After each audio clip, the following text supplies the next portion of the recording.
welcome to The Empire Never Ended with Boris, Fritz, and Ray. Damn, what is that voice? That's my Ezra Pound. That's your Ezra Pound.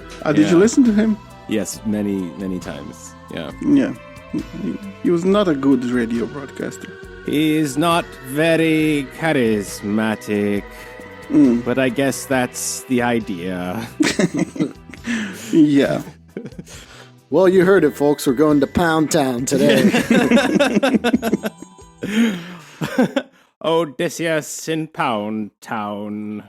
Yeah. I mean, this guy. Why, yeah. Ray? Why? Well, I mean, why not? He's an American fascist. Fuck it. And so that's what this arc is about. Yeah. And I think we should talk about him. Because he's a very, unlike many other people that we talked about, he actually was and is, an important figure. Some people consider him to be the greatest poet of the English, modern poet of the English language and so on. Yeah. I mean, I couldn't say I'm not, a big poetry guy. If you're really into references, then I guess. Yeah. I mean, let's just say this is better written than, the Turner Diaries or, any of the other literature that we've read in this arc, pretty much. Yeah. Yes. So he's a person that many people who are definitely not fascist consider a genius. I mean, he's like D'Annunzio in that sense, no? I mean, yeah. Yes. Yeah. But he was very fascist. Yeah. Yes.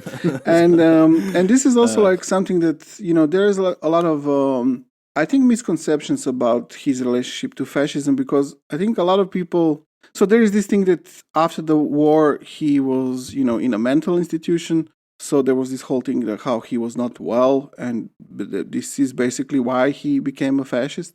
He was just a little bit crazy for a period of time, but like a good guy. Then there was this idea, because he was very influential in modern poetry. So a lot of people were definitely not fascists, really wanted him desperately to be a decent human being, and were ready to forgive him. Allen Ginsberg visited him, I think in the 60s, and he was it's a very kind of popular anecdote where Pound said to Ginsberg how his greatest mistake in life was, and the phrase was something like this provincial prejudice of anti-Semitism or something like this. And, this was good enough for Ginsberg, for a lot of people to say, well, he's a good guy. Uh-huh. And on the other hand, there is this idea that many fascists who love him have of him as this kind of defiant fascist. In his old age, he's giving the Hitler salute and he doesn't give a fuck and so on. And I think none of this is true. Okay. Fair. I think we'll see that in this episode. Although I think the plan is to do one more, because this episode will cover Ezra Pound's relationship to fascism in the pre-Second World War years and during the war. But it continued after the war, so that we'll need a separate episode for that. So for this episode, I used a book called Ezra Pound and Italian Fascism by Tim Redman. So most of it comes out of that book that I'm talking today. So I'm not going to focus much on his general biography. I will focus on his relationship with fascism. But yeah, let's just give some general information. So Ezra Pound was born in 1885. He died in 1972. He came from a well-established American family. He was from both of the side of his family. He was of English descent. His ancestors immigrated to America in the 17th century. He had ancestors who were Puritans and Quakers and so on. His grandfather was a Republican politician. Let me check. He was the congressman from Wisconsin and also later lieutenant governor of Wisconsin. So he had money. And when he was 15 in 1901, he enrolled in university. to the College of Liberal Arts at the University of Pennsylvania. Apparently, his idea was to avoid the drill at the military academy.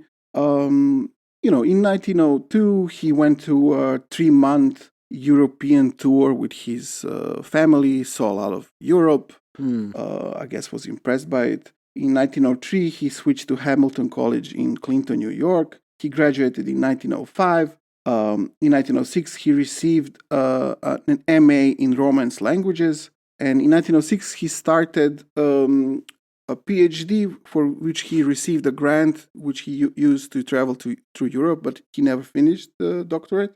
In 1907, he taught French and Spanish at some college in Indiana, but was dismissed in 1908 because he had like a woman visited him in his room, and this was enough for them to fire him. Nice. And he was like generally like a kind of an eccentric professor, I guess.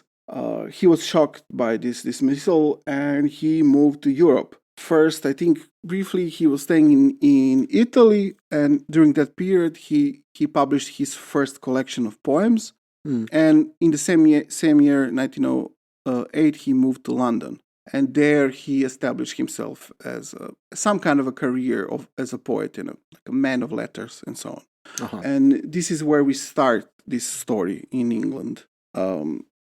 So if we talk about Pound's relationship with fascism, I think maybe the first starting point would be to discuss his connection with a magazine, a newspaper, and a group around it in London, which was called the New Age. Pound wrote for them for 10 years, from 1911 to 1921.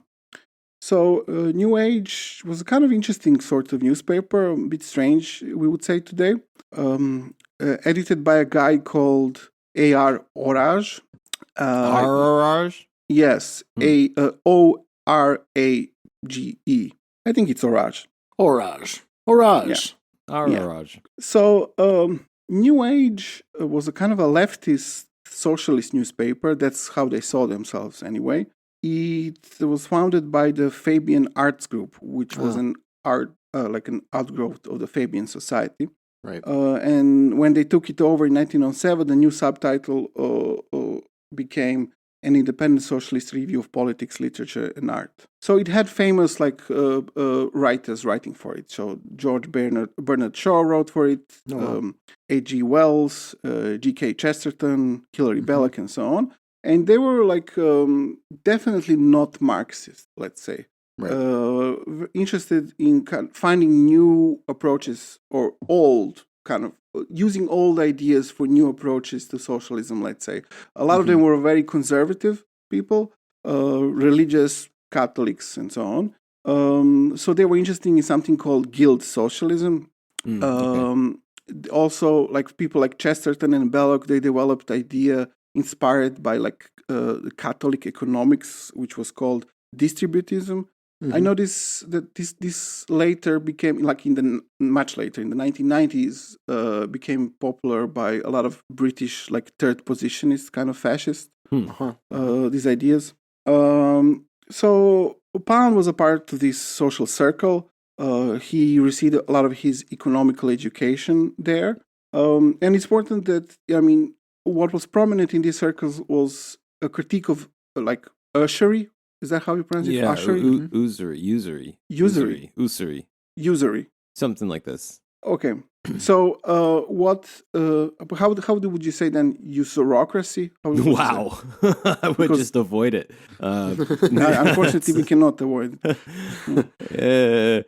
It's a society ruled by unfair interests. Is that the idea? No, but would you pronounce it usurocracy or usurocracy? Oh, that sounds good. Usurocracy? Is that what you want to say? Usurocracy. Yeah, I don't know. What's the dumbest way? That's the one you should. Usurocracy sounds the worst. Let's go with that. There's no way. No one says it something like ushery or maybe, I don't know. That sounds like something. Let's see what the International Phonetic Alphabets a Brit might do. Usury. It's an usurocracy. I knew this would happen when we got usury. Usury. So userocracy. Okay. Yeah, that's what at least the IPA Sounds like a Silicon Valley dystopia. Yeah. We want a userocracy? Usury. So what was characteristic for this milieu, let's say, is that they were very focused on the critique of usury. Yeah, just power through. Yeah, it's usury, like usury, like pleasure. Usury. Really? Yeah, that's what the Like IPA. I'm looking at the IPA spelling on. Usury. Okay. It uses the weird Z sound, which is j. Okay. You heard it here, people. And what was also characteristic for many of these people was that they were, of course, connecting it with anti-Semitic ideas. So they a lot of what's interesting about this guy Orage was that he was also into. I mean, the magazine was called New Age, but he was like an actual kind of proto New Age guy in the sense that he was very into mystical stuff. So he was into Atlantis and crystals and shit, or theosophy. And theosophy, Gurdjieff, and so on. Uh-huh. And actually, one of the people who was a regular columnist for this newspaper was a Yugoslav guy called Dimitri Vitrinovich, who's like a super weird guy. Maybe we'll talk about him later. He was a guy connected with Young Bosnia and friend of Gavrilo Princip, although older than them. And like a supremely weird guy who was considered in London also kind of a mystic. There was rumors that he had some special powers and so on, but also kind of a megalomaniac who he was also a poet, a writer, a modernist, but he mixed up things. He always had these ideas of starting magazines and then inviting Kropotkin to be a contributor, but also the most prominent racial theorists of the time and so on, so stuff like that. Lovely. Also, he's kind of funny because he looks very much like I do, this kind of dinaroid type of Balkan person with a huge head. But he insisted on dressing up as an Englishman, so he would wear those funny hats that they wear. But he looks very funny, ridiculous. It's so yeah. And so anyway, he was also there. So sometimes the way they talked sounded very radical. They talked a lot about doom, destruction, and revolution, but they were essentially reformists and evolutionary socialists. Although at the time, people did take their reformism a bit more seriously than they do now. They actually tried to come up with some ideas how to reform capitalism, new ideas. Although most of them were kind of obviously wouldn't work and were kind of strange. At least they had some ideas. I mean, now these days, I think a lot of people have enthusiasm for these parties, socialist leftist parties, but they don't even pretend that they want to do something. I don't understand why people support them. It's not they say they want to do something differently. Maybe because maybe the state, is, the situation is so poor that even maybe in the US saying we'll give you healthcare is enough, I guess. But at this period, they actually had ideas to kind of create a more just society. Even though they were very wrong, they were concerned about it. Mm-hmm. So some people call it a radical reformism or something like this. So during the First World War, they were very critical of the way things went there, especially the sacrifices that the workers made. And they always insisted on, there's conscription of men, but no conscription of capital. Lives were sacrificed, but profit was not. So both the Fabian Society and the New Age newspaper were supportive of the war. But they didn't how the government handled it and thought, the capitalists should bear the costs of the war and not only the workers. Basically, that was their critical stance. Mm-hmm. At the time, Pound was, on that side, and he criticized the U.S. government for not joining the war. He said that, America kind of disgraced itself for not doing that. He also, Ezra Pound at the time showed, his belief in great men. So, for example, one quote from this early period from him is, "Neither America nor England cares enough to elevate great men to control. It is the artist's job to express what is true for himself. In such measure as he does this, he is a good artist, and in such measure as he himself exists, a great man, a great one." So, I mean, okay, there is this elitist belief in, great men, and also somehow artists are, if they're true to themselves, they are somehow great men as well. Convenient. So, yes. I mean, so this if is I just do what I want, I Yes. am a great man, but that's because, Yes. I happen to be an artist. Yes. Exactly. Perfect. Excellent. That is kind of, unfortunately, not an uncommon attitude, I would say, among No. Yeah. these types of people. Self-important artists are Yes. a thing, you say? Yeah. Yes. So in 1915, he already believed in the superiority of his calling over those of more common in society. So he quoted Machiavelli, "There are few real men, the rest are sheep." So, oh my goodness, this comes, sheeple. this comes from someone who at the same time, considers himself a socialist and is on the side of the working class. But Yeah, is he? yeah, that's how he saw himself most of his life. And they did as well. But, they were also, this. So obviously the connection Dicks. with fascism is soon to be obvious. Yeah. Yes. So in this period, like during the war, he also kind of shifted from this idea that, the artist should not be concerned with social problems or should even like kind of disdain or ignore society, to the attitude that the artist should be engaged with it more. And he started his interests in the economics.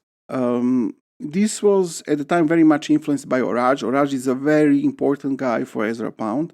And Orage's growing awareness of the power of finance developed at the time.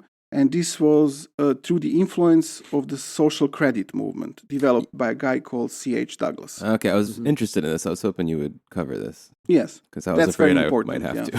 That's an essential thing for Ezra Pound. Great, good. The social credit movement, which he met C.H. Douglas himself, and both him and Orage were like close collaborators of this guy, who was the founder and main ideologue of the movement. What's the name? C.H. Douglas, C.H. Major Douglas. So Orage met him in the last stages of the war, and he converted to his ideas of social credit that were like changing, all the time, basically.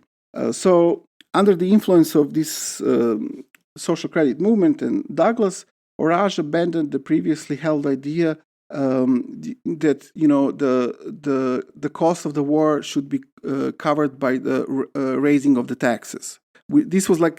He abandoned this idea completely because this idea was anathema to the whole social credit thing. The whole point of it was that the state doesn't need to raise taxes in order to create capital and money. So yeah, I will explain it now. I think soon. Okay. So they also were very critical of the gold standard, which was abandoned basically at the time anyway.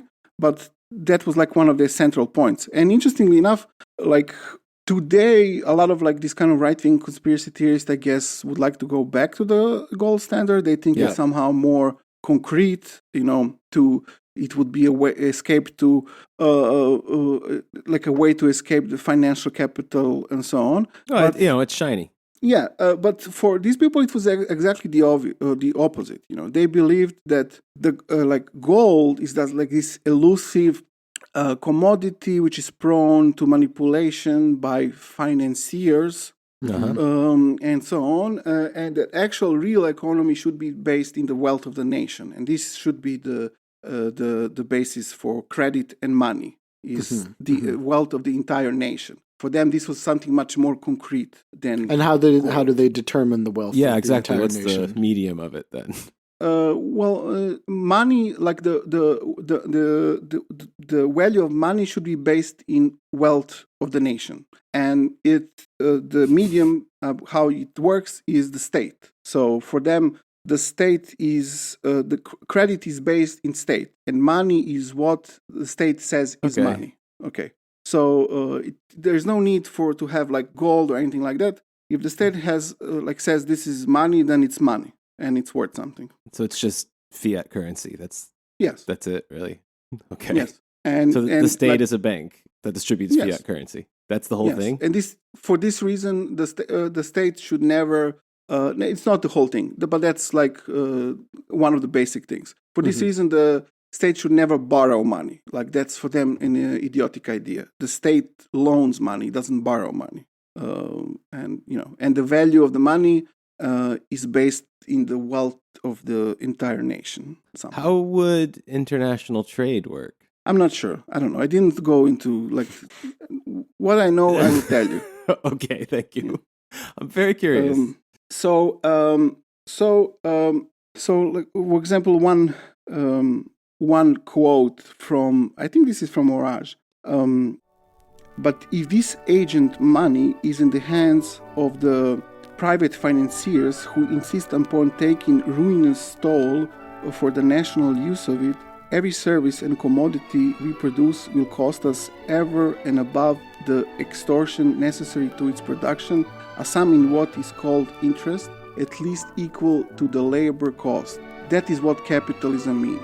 Nationalize credit, mobilize money, confiscate capital, conscript wealth, and the nation has in its hands not only goods and services, but the means of their exchange. So they don't understand what capitalism is.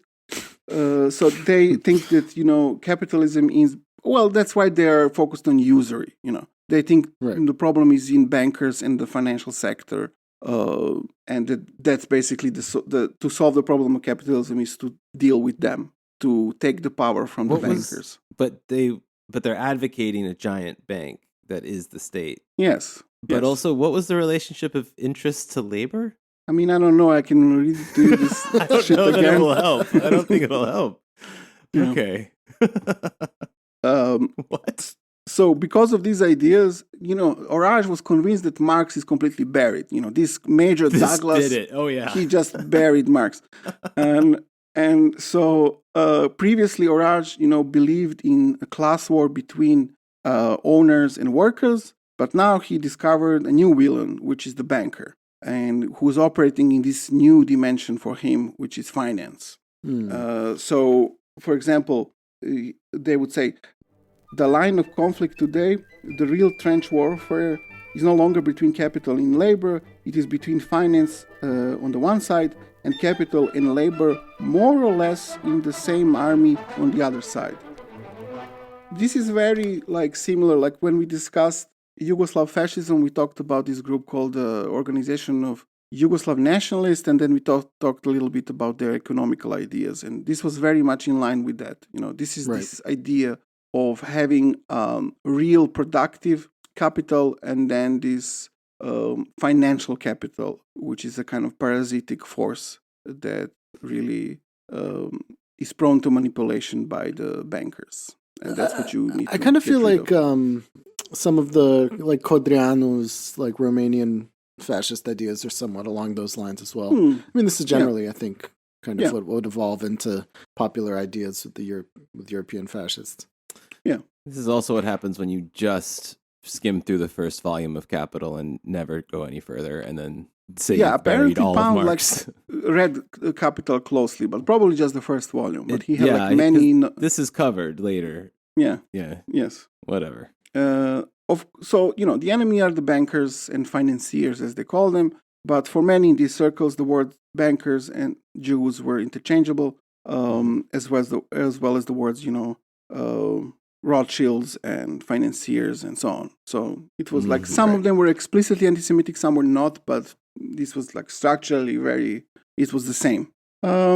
So Orage was also convinced by 1920 that the difficulty of attracting public attention to the question of currency, which they were obsessed with, was a result of conscious conspiracy. So he said, we should be first to admit that the subject of money is difficult to understand. It is intended to be by the minute oligarchy that governs the world by means of it. So they also have this kind of conspiratorial way of thinking. So They also did kind of describe the discipline of economics, though, by accident just then. yes. Yeah. So as I said, both Orage and Pound were close collaborators of Major Douglas, the founder of the social credit movement. So Orage, for example, helped Douglas with his writing style, which was very bad, and also New Age serialized his first two books. So according to this guy, Tim Redman, who wrote the book, there were three factors that contributed to the popularity of the social credit movement and other similar reformist movements after the First World War. This was that everyone saw that what could be achieved by strong government intervention in the economy, that it's possible to use state in such a way, and central planning as well. Then that also that the means of production were really affected by new technology, especially electricity, and also the growing awareness of the arbitrary nature of money. And this circle of people started to make like a distinction between real and nominal capital and real and financial credit. What became important to Ezra Pound and this social credit movement was that the notion that capital was real only when it reflected productive capacity which consumers wish to set in motion. So this was a belief that credit was a social, that credit has a social base, which what of course gave the name to the movement. Also what appealed to Ezra Pound was that Douglas, of course, insisted on the primacy of the free individual and so on. According to the social credit movement, the ultimate control of the industry is financial control, and Douglas wanted to take the control out of the hands of the bankers and return it to the community, as he said. This really meant to the state that would then manage it like on the behalf or like for the interests of the society was the idea. So as I said, the idea was that the state should always lend and not borrow. So in this respect, as he said, the capitalist usurps the function of the state. So yeah, basically he's a statist. Yeah. And believes in some form of state capitalism, but yeah. So Pound at the time had an ambivalent relationship and views of FDR and his role in the Great Depression. He kind of liked what he did, but he hated that he borrowed because this was anathema to this. He thought that he's an idiot who doesn't understand the principle of economic reform, and that the basis of credit is in the state. And Pound insisted there are two sorts of nations, those which control their finances and those which are financed. And who does he bring as an example of those who control their finance? I'm curious. I mean, soon when he Fascist Italy when he learns of him, he will fall in love with him. Of course, Mussolini. Okay. But at this point, I think he's not in love with Mussolini, but it will happen soon. So, Major Douglas, when he started the social credit movement, he asked the question to himself, there was so much this miracle of industrial modernization. It should be enough so that everyone in Britain has a higher standard of living and so on, but it didn't happen. And he asked why it didn't happen. And he concluded that the primary fault in capitalism was that its inherent inability to distribute enough purchasing power to clear its markets. So, in other words, the working poor did not have enough money to consume all what was produced. Okay. And the rich had too much money and invested money in further capital ventures and so on. So there was more stuff that no one could buy. And this is like a problem in capitalism, according to them. Well, I mean, it did kick off some kind of credit system. Yeah. Yes. So Douglas proposed that Britain does not retreat from the managed economy of the war period. He recognized, the growing unemployment, but he thought that this is not a bad thing in itself. It was a sign of progress. What should be done is that the unemployed should not be left in misery by the society. Instead, through the device of a national dividend, they could benefit from industrial progress. So basically, the social credit movement, their whole idea is something like today we would call UBI, Yeah. except they thought the basis of it shouldn't be taxes. It should be just money that the state makes and says, okay, this is money because we are the state, and here, have some. But then are the people then in debt? Like, what makes it credit? Are they in debt to the state? No, I don't think so. No. So what makes it credit then? I think he's using the word credit in a different sense, I think. In the wrong sense. Yes. Yes. Yes. Okay. So social something. So you don't Yeah. pay back your debt to the state in like military service or Well, something. maybe. I mean, that Yeah. sounds like them. Yes, probably like that. Like you Okay. are like maybe like you have some duties as a citizen among that. So we'll give you some money, but Yeah. you owe us your lives. Yes, That's I guess good. so. I don't know. Yeah. All right. It sounds like it. I mean, So- I can't figure out how else that would go. Yeah.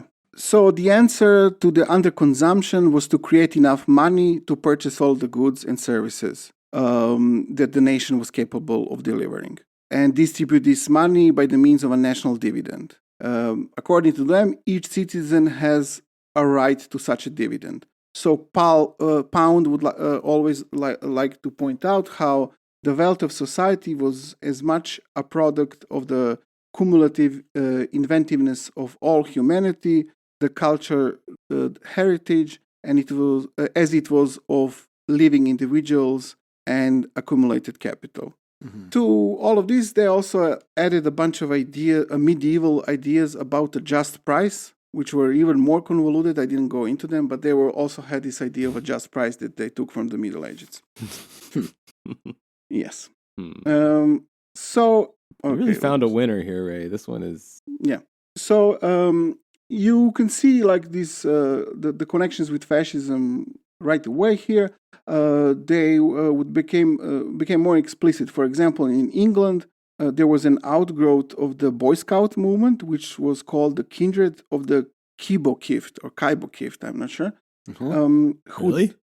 and they adopted their social credit as their ideology in 1929, this Boy Scout outfit. And then soon after that, they renamed themselves to the Green Shirts. Okay. Yes, See what happened there. Yes.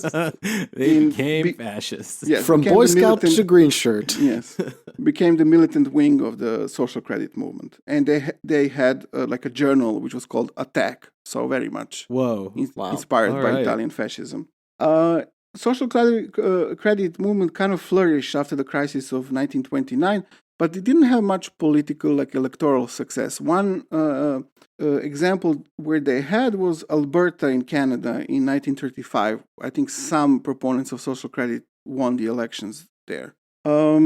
So Douglas, not surprisingly, was also an anti-Semite. He talked a lot about the power of the money makers and so on, and believed that financial power is Jewish in its origin, and also that the collective power of the Jews should be dismantled. He didn't. Okay, so the usual shtick for these. Yeah. Yeah. He kind of liked to point out that he doesn't have anything against individual Jews and so on, but just that collective power should be dismantled. Mm-hmm. He also was the reader of the Protocols of the Learned Elders of Zion.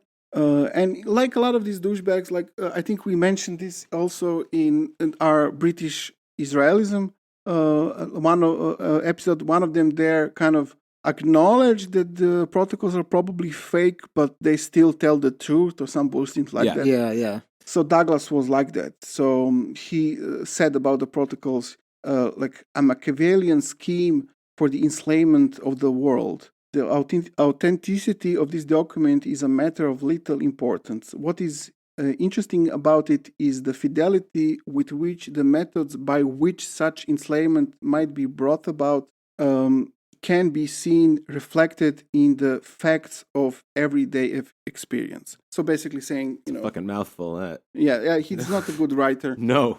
Not at all. No. This is very, very Bill Cameron, Henry Ford kind of Yeah.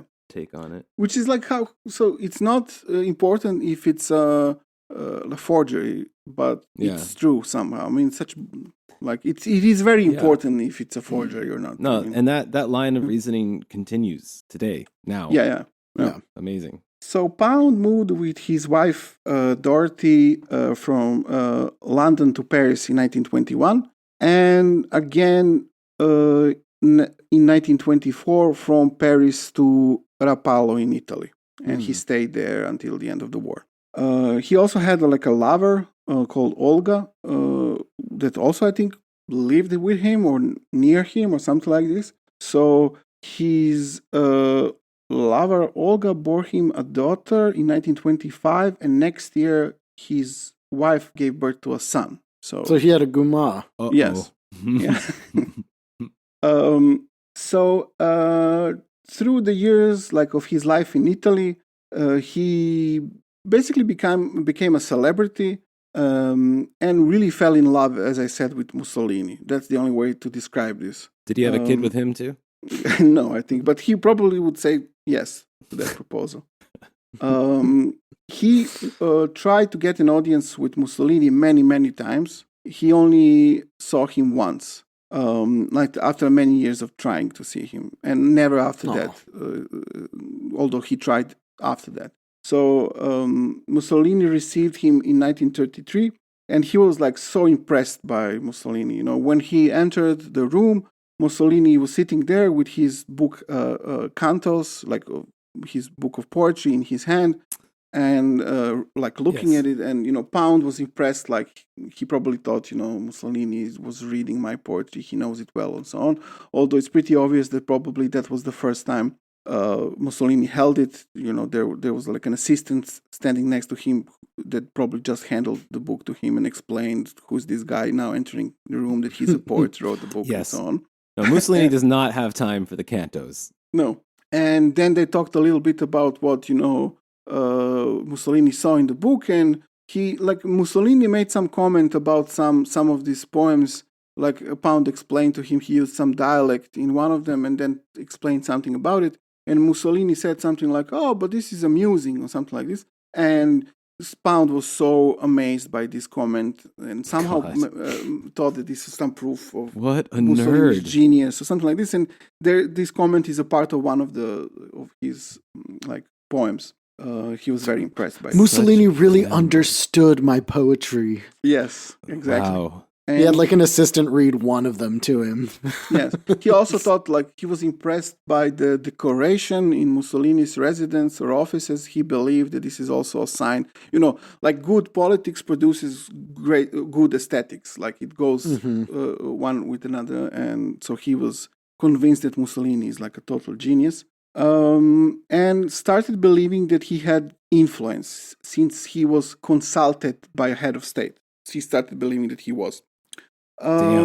It's interesting to mention that at the same time, he became an admirer of Lenin as well. We'll talk about that more. So in February of 1933, Pound wrote his book Jefferson and/or Mussolini. I think we'll have a separate episode about that little book. Yeah, we're giving it a shot. Yeah. So he wrote it just a month after he saw Mussolini, although it was published, I think, a few years later in 1935. This was Pound's only book about political theories, and it's an apologia of Italian fascism. Yeah. Although really it's a book about Mussolini much more than it's a book about fascism. Jefferson is added there just to intrigue and provoke the American reader, because the book was intended for the Americans. It was rejected by 40 publishers. Yes, that's what he said. Yes. Maybe he exaggerated. I don't know. I don't know. Having started it, I can believe it. Yeah. So it is clear, the way that Pound is so attached to Mussolini, it's clear that he, served some kind of psychological need for him.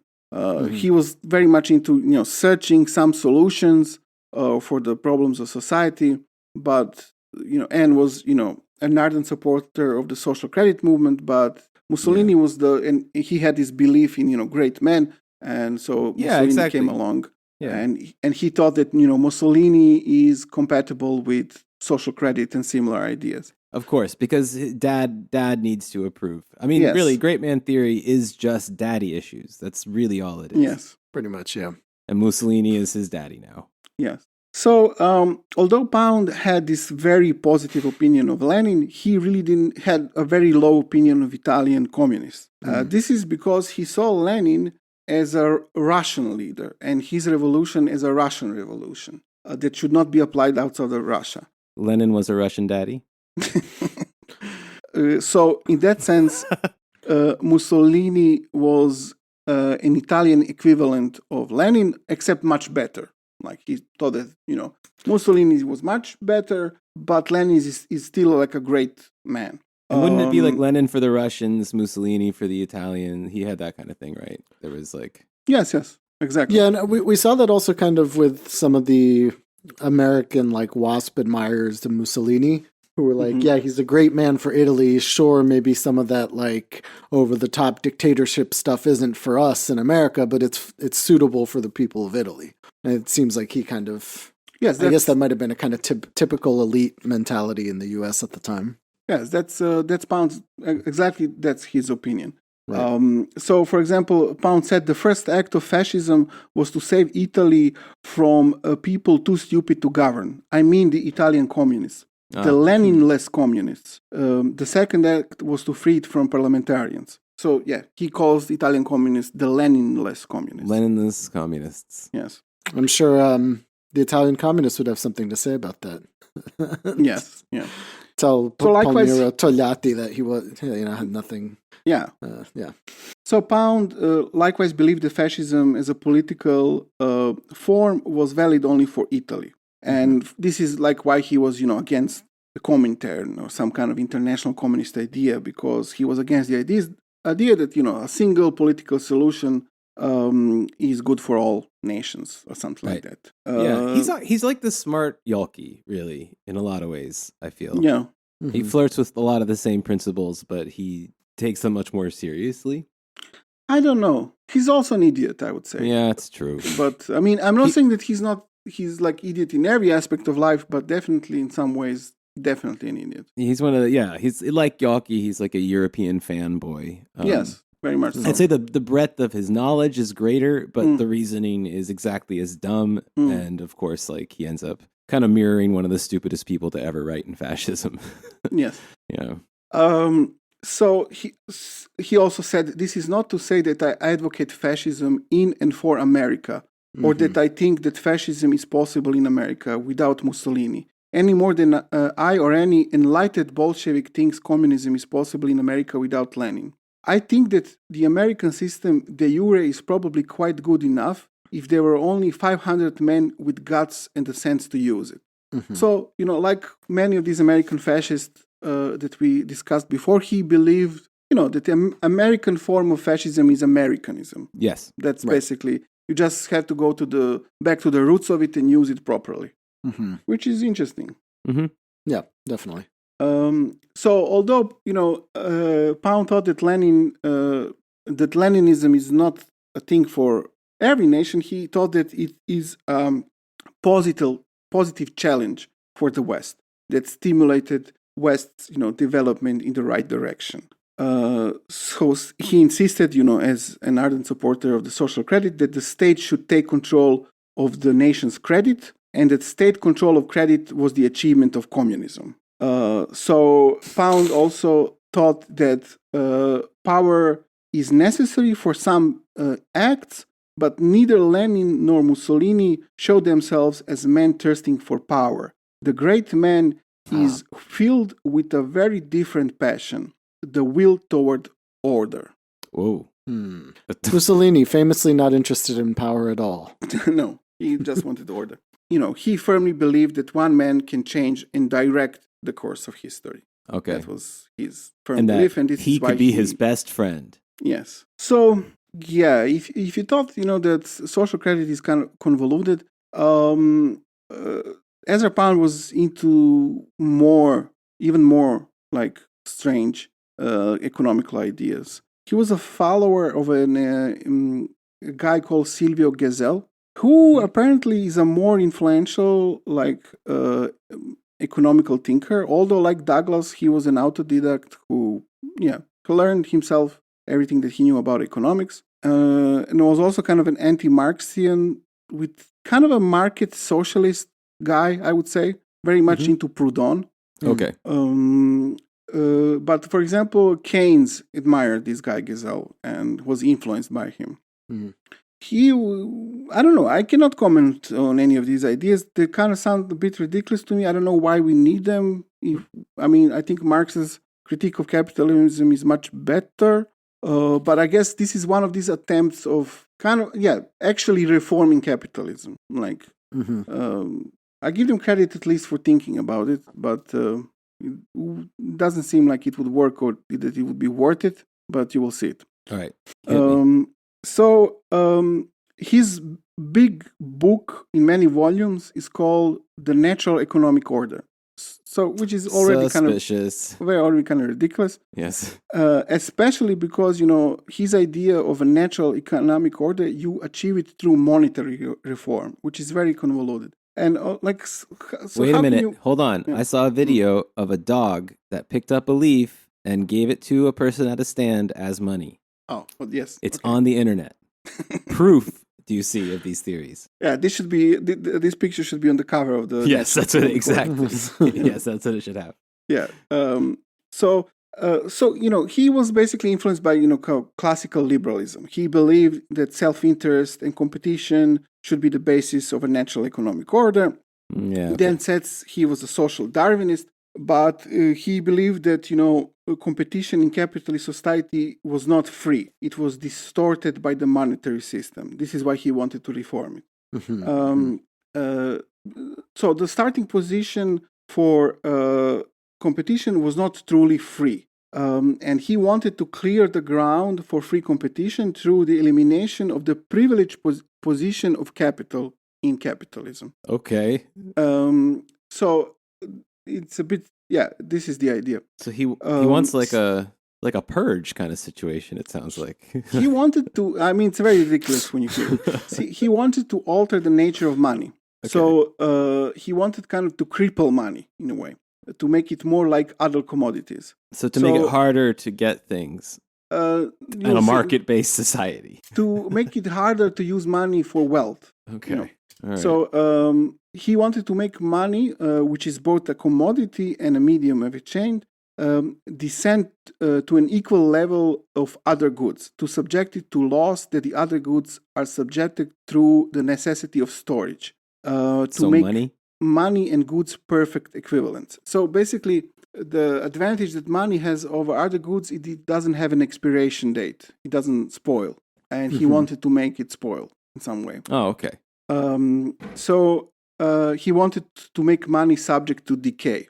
In addition to this, he had some other ideas, like he was against all like special private or public rights over land, that he thought they should be abolished, that all should have equal right to the earth, and that no private industry or state or society should retain any kind of privilege over the land. That was an additional thing that he was against.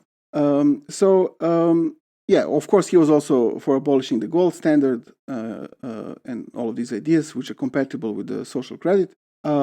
So he thought that there is a need for a new form of money. There should be two kinds of money. One should be used just for saving, and the other just for circulation. Money, this new money, which he called free money, it would lose... Sorry, pause. Yeah. Maybe you're about to explain this, but then what is the value of the money you're saving if it can't be used for circulation? I'm not sure, but I'm really not sure. I think this book, I think it doesn't even explain it, although it does explain it in, the book that I read about Ezra Pound. So you need also some useless tokens somewhere. Yeah. Okay. In some way, I don't know how he made this. No, this is much simpler. Is that just to ensure like a social status of some kind? Maybe, just to make sure we know what the natural hierarchy is. So that already wealthy people can't accidentally spend their money away. Yeah. Now you can exchange them for the right to have children. Yeah. Not sure exactly, really. Sorry, are we talking about Pound's views right now? We're talking about this guy Silvio Gesell, but these are also Pound's views. He completely adopted them, and he wanted to combine them with social credit, which Major Douglas hated. He thought that this is not compatible, and Ezra Pound thought it's very necessary, that the answer of the economical question is to combine Gesell's ideas with the social credit and also with fascism. Okay. So that's Pound's thinking on economy is, Mussolini plus Gesell's ideas plus social credit. So anyway, this free money, I was saying, it loses 1,000 of its value weekly, or about 5% annually. So there is also this stamp system. Stamps will be issued weekly. Okay. That correspond in value to different notes of money. So, for example, for a $5 bill, you would have like 5-cent stamp, and you need to purchase this stamp, which the value of it is equal to 1,000 value of a bank note, and you need to attach it every week to the note of money. So if you don't do it, the money loses its value. Oh. I failed first of all, I failed to completely understand this. Okay, yes. So it does sound very natural. All right, so now the book should have a dog using a leaf as a stamp to certify another leaf, which will correspond to some other useless leaves that nobody can use for anything. And that's money. Yes. Okay. Holy shit. Exactly. I guess I'm just not really sold on what the advantages are like this. I mean, I don't get it. Oh, man. Really glad I'm a little high for that. Yeah. It helped a lot. Was this I mean, I know it's very convoluted and dumb, but was it explained in a satisfactory way for our... I will say that I accept your summary of their explanation. Okay. Yes. Yeah. Good job. I mean, yeah. Boris, you said something I couldn't hear you. I think because some distortion. You don't get something, but I didn't hear. Oh, I said I'm not sold on why this is more advantageous than just money or whatever. I don't understand the advantages to this. Steps. I guess somehow he wanted to use money more for circulation and less for creating wealth somehow. I don't know. He wanted to cripple money in some way to make it less easy to accumulate it, I guess. Think Ezra Pound would be like a crypto dude now? Probably. Yeah, I do actually. Yeah. And just when you explain to me why this is better, they'll be like, but blockchain. Yeah. Oh God, yeah. Yeah. I don't know. I mean, it's yeah, I think you're right. It's the only thing I can think of right now that that I can relate to in any way when somebody's explaining to me some convoluted system of money. I'm definitely not into any kind of natural order for anything, but if that was their thing, like for the economy, wouldn't just the logical thing be to abolish money? But yes. I mean, but the thing is, they can't imagine a world beyond barter if there's no money, because they have this evolutionary perspective that is, completely false. And so, I think they're just a complete lack of imagination. Yes, exactly. That's also what I was thinking, because this whole barter idea is also like a fake idea. It's like a projection of the current system in the past. The creation myth of economics. Yes. And this is doing something like that for the future. It's basically the same thing, but just reimagining the same thing. Yeah, which is a common thing for, fascists to do about all sorts of stuff. Yes. Going back to a mythical past, establishing it as some sort of natural thing, and saying that some corruption of the modern period is standing in its way of its realization. Mm-hmm. Yeah. So it is. In addition to having all of these, economical ideas that he was very much into for, decades, and considered himself an expert in economics, Ezra Pound also considered himself a left-wing fascist. He insisted that he's a left-wing fascist. He was very angered that people outside of Italy don't get this. They don't understand fascism, and they don't even know that there is such a thing as the left wing of fascism. Right. But he's not like a Strasserite. Well, basically he is that, but for Italian fascism. Okay. He emphasized the socialist root of fascism, the whole, that was his thing. And he was like, for example, in contact with Oswald Mosley, the leader of the British fascists. And in the letters he sent him, he insisted that, the only kind of fascism that could work is left-wing fascism. Does it kind of just mean populist fascism? I don't know what it means. It means like fascism that's saying socialisty sign of sounding things. I see. It's a branding issue. Yeah. Well, for example, when we were talking about him admiring Lenin, there was like one famous kind of well-known Italian communist called Nicola Bombacci became a fascist, like an ardent supporter of Mussolini. He was one of the founders of the Italian Communist Party, and in 1927 he was kicked out of the Communist Party because his embrace of fascism. But before that, in 1920 he was like a delegate at the Comintern Congress. You have like a photo of him together with Lenin and a bunch of other communists and so on. And when he became a fascist, he connected, his love of Lenin with his love of Mussolini. So, for example, this guy, I mean, he doesn't have a direct, as I know, maybe he does, connection with Ezra Pound, but I'm just comparing it because it's a guy in Italy at the same period saying kind of similar things. So he, like this guy Bombacci, he would say, for example, fascism has made grandiose social revolution. Mussolini and Lenin, Soviet and fascist corporate state, Rome and Moscow. Several stands already taken had to be rectified. We have nothing of which to ask pardon for, as both in present and past we are impelled by the same ideal, the triumph of work. Okay. He's so lame. Yeah. Oh. Triumph of work. Yeah. God. Oh, what a horribly depressing slogan.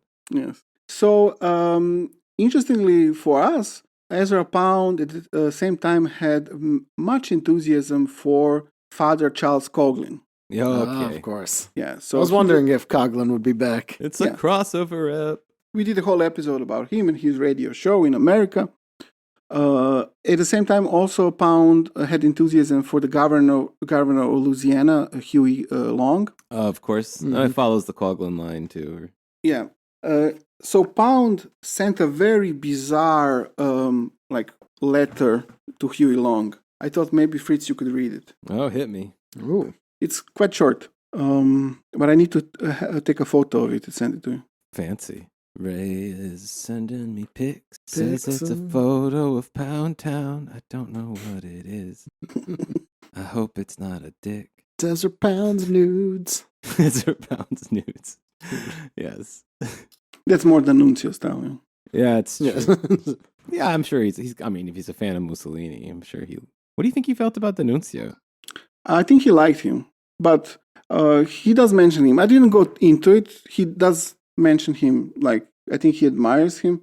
But the Nunzio was a different kind of megalomaniac. He wanted to be the Duce, and this guy was in love with Duce. So it's this thing that's written in a weird way, looking like a poem. Oh, whoa. Okay. So this is the letter that Ezra Pound used to introduce himself and his ideas to Huey Long. He sent this. Okay. I almost feel like it needs to be yelled, right? Kingfish. He does that. You is going to need a cabinet different from the president. I don't know. No, I think it's like because hold on, let me think about it. He does, or it's like a Louisiana, like a. Man, I don't know if I got a pound in me though. You do it any way you want. All right, Boris, beatbox. No, we're not doing that to Ezra Pound here. All right, Kingfish, you is going to need a cabinet different from the present one. You is gonna need a secretary of the treasury. I hate this performance. Let me think of a different one. This sucks. I was actually kind of digging that. Yeah, it was okay. The problem is in the text, I think. Actually, wait. I'll give it a try. Please do. Kingfish. Yes. You was gonna need a cabinet different from the present one. You was going to need a secretary of the treasury whose name is not Morgenthau/Steen or Richburg/Shovich or Mordecai Ezekiel or Perkins. You is going to need a secretary of the treasurer. That's me, I'm telling you, because no one else will. Let the nation use its own credit instead of paying tax for it to a gang of son of a bitches that don't own it. And my regards to old Bronson Cutting. That was it. That was it. Know. That was perfect. Now I understand it. You do? I'm not sure if it's the right voice. No, it was good. You read it in the right rhythm, I think. Shit. So it is it's like a job application? Yes. Actually, he had, I will mention that he had such ambition. Yeah. He thought that he would get a job in the American administration. Yeah. Yeah. It's a very odd letter to write to a governor. I mean, especially since it kind of mimics... Exactly. It sounds like you're making fun of him. Yes, it's like mocking. As you're applying to a job. To the listener at home, it is written like, you is going to need a secretary, and it's like you is I-Z, secretary is S-E-K-K. It's definitely strange and does sound like he's making fun of. Kind of like a serpent or river or something. Yes. Yeah, that's what he did with Huey Long. To Father Coughlin, he said letters. Sorry, can I just sorry, I think I just want to read this line that's right underneath this from the author. Mm-hmm. It's difficult to imagine just what Pound thought he was accomplishing by writing this letter. Exactly, yes. Yes. I couldn't agree more. It's very odd. And then it has the not so casual anti-Semitism thrown in. Yes. Yes. I mean, that was probably the thing that Huey Long had no problem understanding. Sure. Because Ezra Pound was really corresponding with a lot of politicians in the US, and they are horribly anti-Semitic letters, all of them. Oh, and Coughlin, he was friendly with them. Coughlin was running with Long personally. Yeah. Yes. So to Coughlin, he sent more coherent letters explaining his economic ideas. But Father Coughlin just kind of replied with routine letters of acknowledgement. But this was enough for Ezra Pound to consider Father Coughlin a new ally. So he was kind of delusional about these things. So Ezra Pound even had enthusiasm for the Italian conquest of Ethiopia and Eritrea at the time, or Abyssinia as it was called then. Mm-hmm. It seems that he accepted in some of his letters the official propaganda reason for the invasion, which was to protect the Italian settlers in Eritrea. But in other letters to his friends in the US, many of which were politicians, he plainly said that Italy needed Abyssinia to employ her sons, ensure economic independence, and to control enough raw material to be able to tell the bankers to fuck off, basically. So he's saying something like they need slaves. Yes, essentially. Yes. So, I mean, his anti-Semitism was really horrible. I mean, it's important to point out that he was much more an anti-Semite than Italian fascists were. In that sense, he was more like a Nazi. And also just a horrible person. Because at the time, this is now in the 30s, Nazis are in power in Germany. His friend is writing to him to ask if he can help her Jewish friend in Germany, who's in financial problems and so on. And his answer is this: I know all about the Jews. Let her try Rothschild and some of the bastards who are murdering 10 million Anglo-Saxons in England. I know there are Jews and Jews, but until they will accept the responsibility for governing at least Palestine and defend at least 10 acres of ground against savages, as all other races have done, and until they accept the fact that all other races have suffered, and until they at least participate in study of and on usury system. No, I'm not having any more. And he ends with... what a dick. Yeah, they are the great destroyers of value, the obliterators of all demarcations, the shifters of boundary stones. Occasionally, a good one has to suffer for the sins of the race. I mean, just say no, man. Yeah. What the fuck? This is psychotic. Yes. I mean, he was obsessed like many anti-Semites. Right. So, but now we come to a point that, that shows what kind of a guy he was, because by many, fascists today, as I said, he's seen as this kind of very determined fascist. But, he was kind of an idiot because he didn't really expect for the Second World War to start. And when, the situation was approaching it, he had his second thoughts and was thinking of moving back to America. So he went on a trip to the America. I think this was in 1939. As I said, he corresponded with many serious people there, especially in the Republican Party, but also the Democrats, like many senator, Congress people. He was in regular correspondence with them, and he shared his ideas about economy. Also, these letters were all horribly anti-Semitic. And he probably thought that he hoped that he will get some government post, through his connections and, brilliant ideas and analysis, probably in the State Department or the Department of the Treasury or something like this. So he arrived in New York City in 1939 and then went to Washington, D.C. He, had meetings with many senators, congressmen, and other people. He actually wanted to have a meeting with FDR, but FDR didn't have time for him. But he was admitted by Henry Wallace, who at the time was the Secretary of Agriculture and was later the Vice President. But this I'd imagine since his grandfather was a congressman, I'd imagine that helped. Oh yeah, sure, definitely grease the wheels. Yeah. So, but for him, this was like a great insult that I guess the president didn't want to see him, and he thought, okay, I will, I will have much better time in Italy. Mussolini likes me. He did, have a meeting with me and so on. So he was kind of very disappointed by this, I guess, this treatment there. I don't know if they didn't give him a job or something, or told him that he's a genius. So he came back to Italy. While in America, he did receive an honorary doctorate from his old university, though. Oh, okay. Yeah. So what did we learn today? Ezra Pound. Okay, so... daddy issues, I think, is the main angle here that I keep seeing. Daddy issues, and also daddy issues plus wrong economic analysis leads to fascism. There we go. Yeah.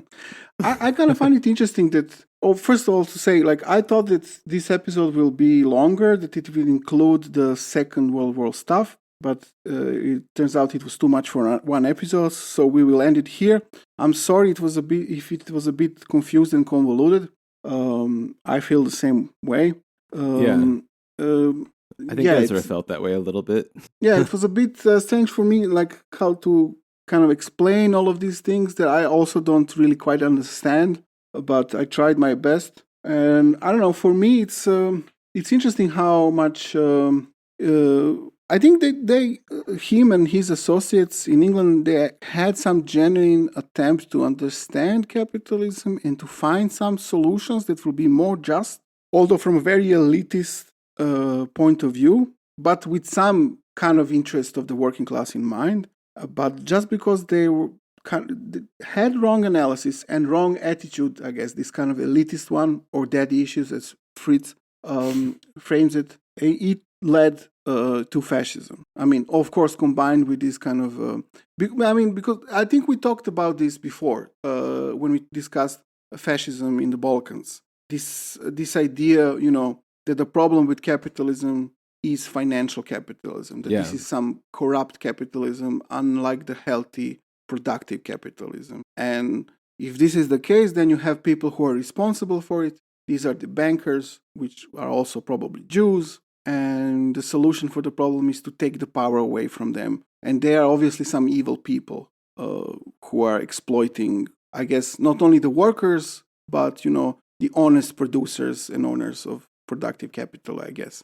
So, I mean, this kind of analysis leads to something to directly the fascist system or something very similar to it. I mean, maybe it's not a direct correlation, but I couldn't help thinking about these guys kind of in the context of like when Silicon Valley bros try to think up solutions for like major like world problems. Yes. It's like you have these like elitist like kind of douchebags that, you know, okay, we have the problem of like we have, you know, global warming and like pending environmental catastrophe happening, and so, you know, the solutions that they come up with are these incredibly convoluted systems of like, you know, whatever, like the hyperloop or you know, and things that don't make an internal sense either. Yes. Yeah. And that, you know, they kind of toss around among each other and like pat each other on the back about like, you know, how smart they are and how they've come up with like some, you know, really great solution to the world's problems. Yes. But, you know, an armored car. Yeah. It's incredibly just illogical, kind of difficult to understand. And, you know, I think there's probably a reason why none of us really talk about some of these economic theories that were popular. Yes, with Pound's buddies. Definitely. See you later. Well, that's all, folks. We'll be back with more Pound Town next week. Join us. We'll continue talking about. He really stuck with Mussolini and fascists until the very end. To the like surprise of some of his friends who tried to persuade him to at least give up on Mussolini when most Italian fascists gave up on him, which was in September of 1943. Right. But Pound was not having it. Pound stayed an anti-Semite fascist till the end. Find out more next week. Yes. On Tenepod. On the Pound. All right. Bye. Bye.